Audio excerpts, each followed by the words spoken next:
Opening movie mengawali cerita di tengah hutan di Bowie, Arizona pada malam hari. Terlihat tim rescue dan kepolisian setempat berada di sana dalam upaya pencarian para pendaki gunung yang terjebak di tengah hutan badai. Namun karena kondisi badai yang ekstrim, tim penyelamat terpaksa harus menghentikan pencarian. Tim rescue yang memantau dari ketinggian dengan menggunakan helikopter meminta mereka harus segera menuruni bukit untuk mencari tempat berlindung dari ancaman banjir bandang.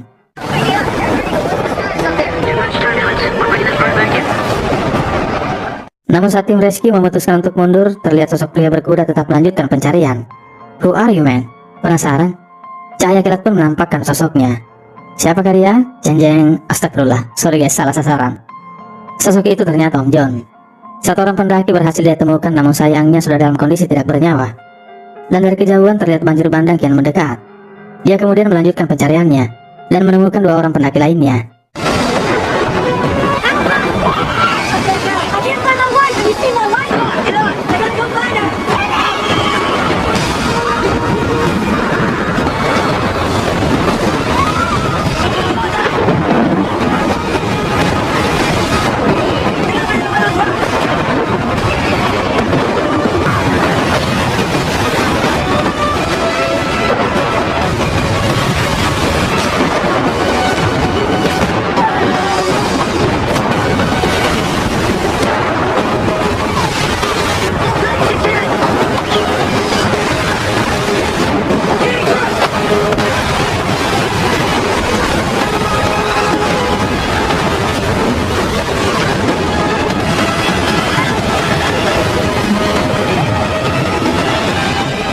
Mereka berdua akhirnya berhasil selamat karena aksi heroik Om John. Namun si pria yang mencari istrinya ditemukan tewas oleh tim rescue 1 mil di bawah sungai. Scene kemudian berlanjut pada keesokan harinya di kediaman Om John. 11 tahun setelah peristiwa di Burma, Om John kini tinggal di Bowie, Arizona, mengelola peternakan kuda warisan keluarganya. Di sana dia diketahui tinggal bersama Maria Beltran, seorang pengurus rumah tangga yang sudah sejak lama mengurus rumah tangga keluarga Om John, yang sudah dia anggap sebagai keluarga sendiri. Si gadis manis dan cantik bernama Gabriela yang merupakan cucu Maria juga tinggal bersama mereka. Karena masa lalunya di medan pertempuran di peternakannya, Om John membuat terowongan rahasia bawah tanah yang dia jadikan sebagai markas dan juga sebagai tempat untuk menyalurkan hobinya, membuat senjata seperti panah, golok, dan lain sebagainya. Do you want to go ride? Yeah, go put your boots on. Okay. I'm gonna miss riding with you too. Singkat cerita, Gabriela memberitahunya bahwa temannya Giselle telah menemukan alamat tinggal ayahnya di Meksiko. Namun sayangnya Om John tidak senang mendengar hal itu, karena ayah Gabriel diketahui telah mencampakkan ibunya dan meninggalkannya sejak masih kecil, hingga ibunya meninggal karena kanker. Gabriel ingin menemui ayahnya untuk mengetahui alasan sang ayah meninggalkan ibunya dan dirinya. There's nothing good out there, Gabriel. Maybe he's changed. I know you want answers. Just wait a little while. You can't just protect me forever. I can't control what's out there. As long as I'm around, he's never gonna hurt you again. Gabriel, I care for you like a daughter. Grow up a little bit. Would you do that for me, please? Alright, I'm gonna go to bed. Keesokan harinya Gabriel dan Maria bertengkar karena Gabriel memutuskan untuk tetap pergi ke Meksiko menemui ayahnya. Om John yang dengar pertengkaran itu kemudian menemui mereka dan memberitahu Gabriel tentang kesepakatan mereka semalam. Namun dia tetap ngotot hanya mau jawaban dari sang ayah. Maria yang sangat mengetahui sifat buruk ayahnya tentu saja dengan marah melarangnya untuk pergi menemuinya dan memberitahunya bahwa Om John pernah mengusir ayahnya dari rumah sakit karena memukul ibunya yang tengah sakit kanker. Dia tidak akan pernah jadi ayah yang baik untuknya. Gabriel lalu minta izin keluar untuk pergi menemui teman dekatnya, Antonio.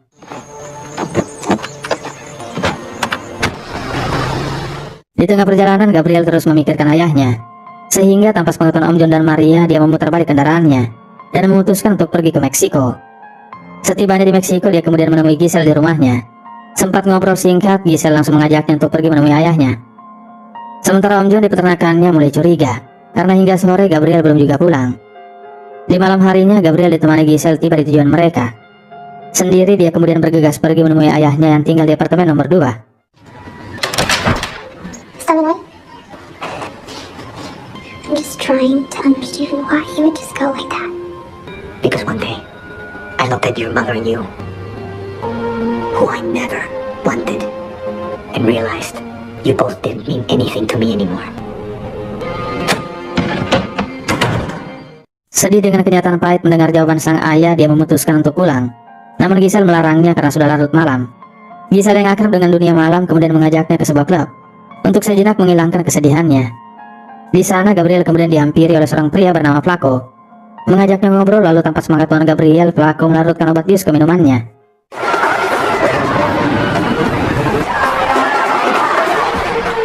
Scene selanjutnya kita berkenalan dengan Hugo Martinez, pemimpin dari sindikat prostitusi Meksiko. Dia ditemui oleh rekannya bernama Don Miguel. Mereka mengobrol tentang perkembangan bisnis prostitusinya. Dalam mengelola bisnis prostitusinya, Hugo dibantu oleh adik kandungnya bernama Victor Martinez.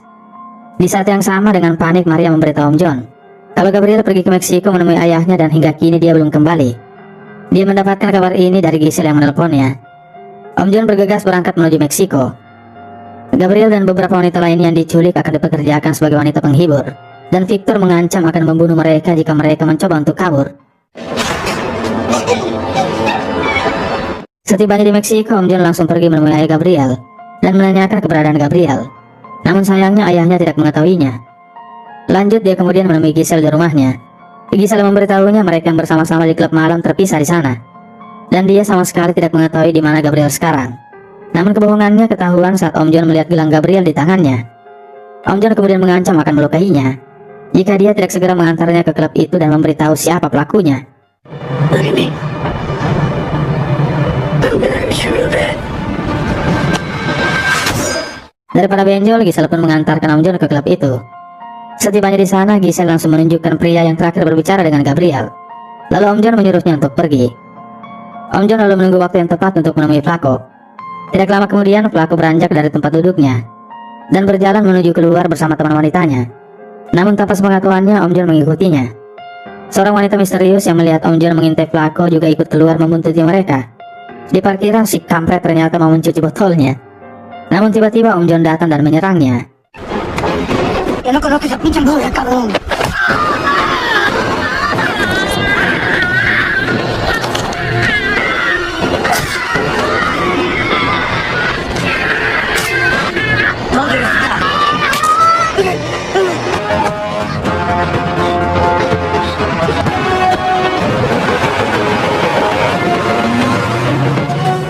Wanita misterius itu kemudian lanjut membuntuti mereka.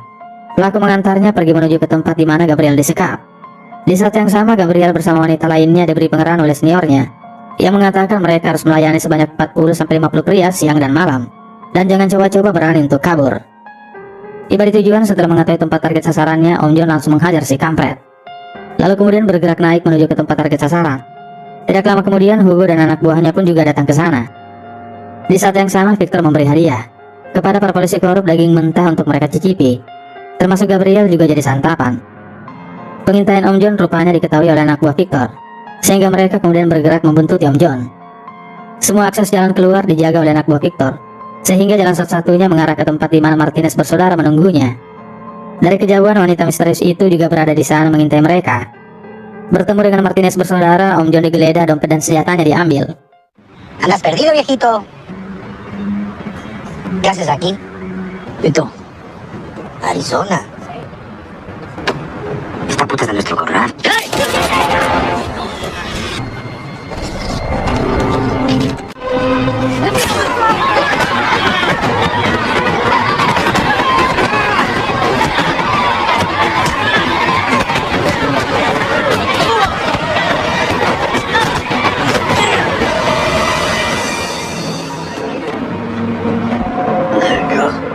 ¿Qué chingados me hablas? Mándalo a los ácidos. Let it go. John, Rambo. In my world, they're nothing. They're not people. They're just... These girls mean nothing to me or my customers. We would have just trained her, used her, and sold her. Pero como nos dijo de la chingada y a su puta también.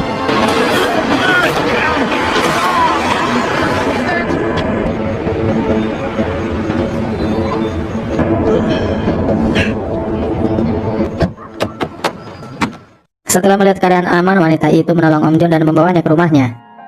Victor kemudian mendatangi Gabriel dan memperlihatkannya KTP Om John. Lalu kemudian heroin disuntikan ke tubuhnya dan melukai pipi Gabriel seperti yang dilakukan kepada Om John. Keesokan harinya terlihat Om John mendapatkan perawatan oleh dokter di rumah wanita itu. Singkat cerita, setelah 4 hari dirawat, Om John yang sudah pulih bertanya kepadanya siapa dia. Dia bernama Carmen Delgado yang bekerja sebagai jurnalis independen. Carmen mengatakan sudah sejak lama menyelidiki sindikat Martinez bersaudara karena adiknya juga menjadi korban kejahatan mereka. Adiknya diculik dan ditemukan tewas karena overdosis 3 tahun lalu. John lalu meminta bantuannya untuk diberitahu di mana tempat dia bisa menemukan Gabriel. Setelah mendapatkan informasi dari Carmen, John kemudian mendatangi sebuah tempat prostitusi tempat di mana Gabriel berada dan berpura-pura menjadi pelanggan. ¿Cómo estás? Tenemos opciones, $20.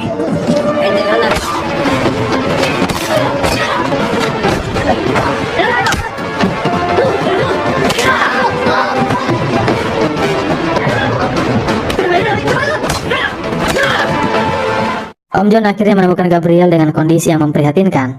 Overdosis karena pengaruh heroin yang terus disuntikkan ke tubuhnya. Om John dengan segera membawanya kembali pulang ke Arizona. Di perjalanan, Om John mengembalikan gelang miliknya ke tangannya dan memberitahunya selama 10 tahun membesarkannya adalah hal terbaik yang pernah terjadi padanya. Mempunyai keluarga yang selama ini dia pikir tidak akan pernah dia miliki. Dia sangat bersyukur dan sangat berterima kasih kepada Gabriel karena memberinya harapan selama 10 tahun. Mendengar hal itu, di sisa tenaganya Gabriel meminta maaf kepada Om John. Lalu kemudian dia pun menghembuskan nafas terakhirnya. Gabriel?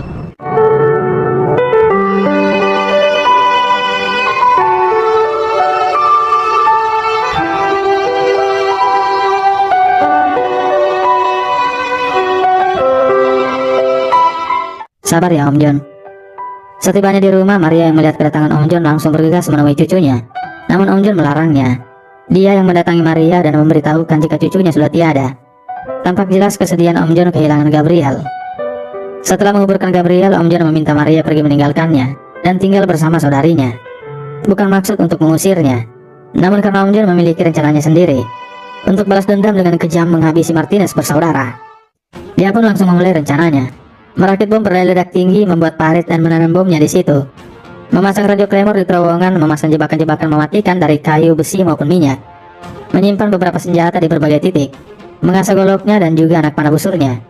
Dan yang terakhir kembali melatih dirinya, menggunakan busur panah agar tepat sasaran.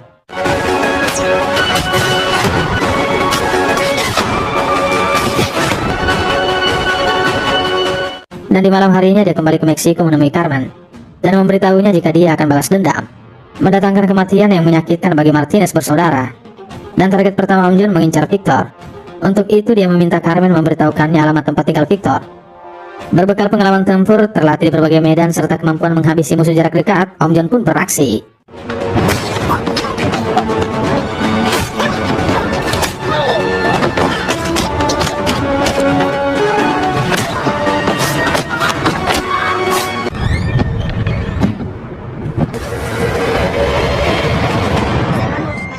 Berhasil membunuh Victor. Dalam perjalanan pulang, Om John membuang kepala Victor di jalan. Sementara itu, Hugo yang datang ke rumah Victor menemukan jasad adiknya dengan kondisi tewas mengenaskan. Di jasad Victor, Om John meninggalkan jejak identitas yang mengundangnya mendatanginya di Arizona. Mengetahui hal itu, Hugo pun langsung mengumpulkan pasukannya dengan senjata lengkap. Dan dengan kekuatan penuh, dia dan pasukannya bergerak menuju Arizona, memenuhi undangan Om John.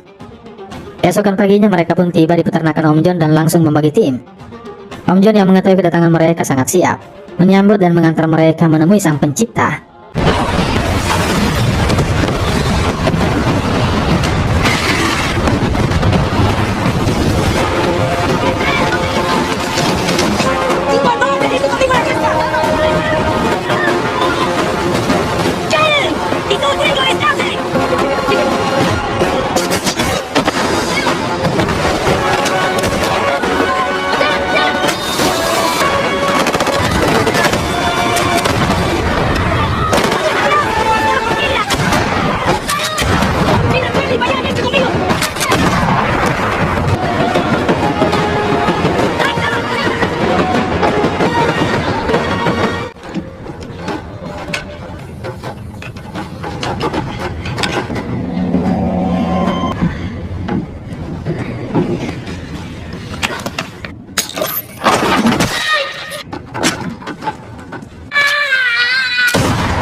Om John dengan sengaja menyisakan Hugo sendirian dan memberitahunya bahwa dia akan merasakan amarah dan kebenciannya dengan mencabut jantungnya.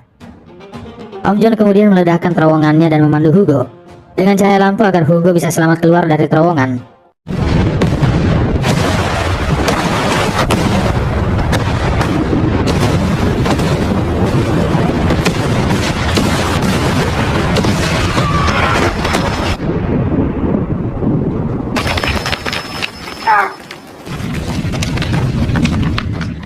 Hugo yang selamat dari ledakan kemudian bergerak untuk memburu Om John. Namun tiba-tiba dengan cepat anak panah menancap di tubuhnya, bahu kiri, bahu kanan, dan kedua kakinya. Lalu Om John mendatanginya dengan memegang sangkurnya. Hugo yang terluka dan tak berdaya tampak jelas ketakutan di wajahnya.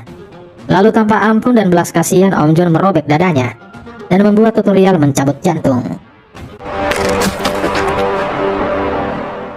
Di sisa tenaganya, Om John yang terluka pergi menuju teras rumahnya. Film pun diakhiri dengan sebuah pesan dari Om John.